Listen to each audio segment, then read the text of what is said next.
All these conversations, I have at times despaired about the magnitude of the problem. I've asked myself, how do we break the cycle that has young children somehow on that pipeline where they end up incarcerated? And yet, what's interesting is I've been really hopeful as well during the course of this year, because what I've seen is that there are people across the board, folks who work inside the criminal justice system, folks who are affected by the criminal justice system, who are saying there's got to be a better way to do this. President Obama also visited a drug treatment facility earlier today to highlight the need for treatment and education programs.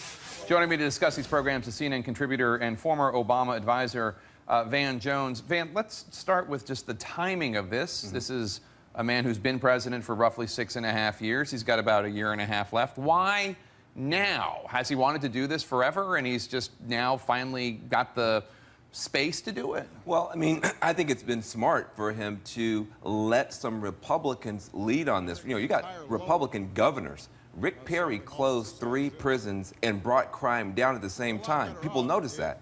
Kasich in Ohio pushed forward criminal justice reform. You have Deal in Georgia, a Republican, hardcore Republican governor that got 100% of the legislature to begin to close prisons, completely reform that system. So you now have Republican governors out there that have proven you can bring crime down and incarceration down at the same time. So he has a space now to bring the federal government into alignment with a lot of states. The NYPD Commissioner Bill Bratton expressing concern, pointing out that just because somebody is in prison for a non-violent offense doesn't mean that that person is not violent, or that the original crime before it was pleaded down or whatever was not violent.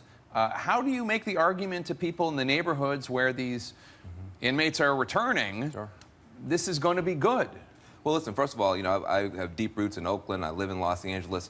This is a real issue every day. 600,000 people leave federal and state prisons every year right now. This is just 6,000. This is literally a rounding error on the overall number of people who are coming home. And we've been doing this the dumb way.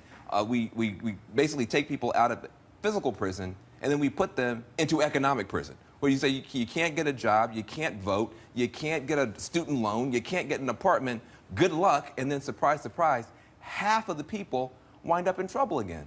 Well, the great thing about what Obama's doing, he's not just opening the door, letting these 6,000 people out. He's got a whole federal interagency process that's come together to put millions of dollars on the table to help these folks land on their feet. What I would say is, don't just do it for the 6,000. You got 55,000 federal inmates that come home every year. We should be doing this completely differently. When people come home from prison, that's the time to step up and make sure they land on their feet, not put more barriers in their way. Just a few days ago, I talked to New Jersey Senator Cory Booker about this. As you know, he's been very active in this movement and trying to draft legislation.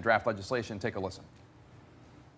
When a person comes out of prison, what are we doing to these folks when we slap on all of these collateral consequences that prevent them from getting a job, a business license, a Pell Grant, a loan?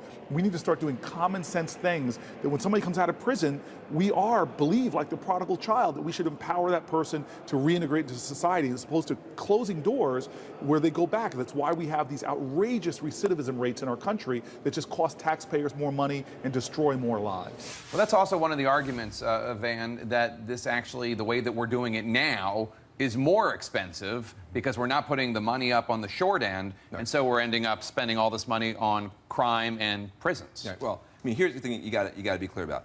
These 6,000 that are coming out, you can't have 6,000 people at a baseball game without somebody doing something stupid. So somebody in that group is going to do something bad. We need to get ready for that. But the reality is that people, when they are given an opportunity, and if you spend the money the right way, they tend to do better. Right now, you spend so much money on people when they're locked up. You talk to the average grandma in Oakland. She'd say, listen, I knew my 10-year-old was in trouble when he was 10. I couldn't get any help for tutoring. I couldn't get help for counseling. I couldn't get any dollars to help the kid when he was little. Then he turns 16 and gets in trouble. Now they spend $100,000 a year locking him up, and then when he comes home, there's no more money. Well, hold on a second. If you gave me the $100,000, I could have kept him out of trouble, or I could help him now. You only spend the money when you have them locked up. That's a way to make sure that people actually come out worse and don't do better. So what you're seeing right now with the Obama administration, and not just this administration, Republican governors too, saying we got to spend this money more wisely. All right, Van Jones, thank you so much. Appreciate it.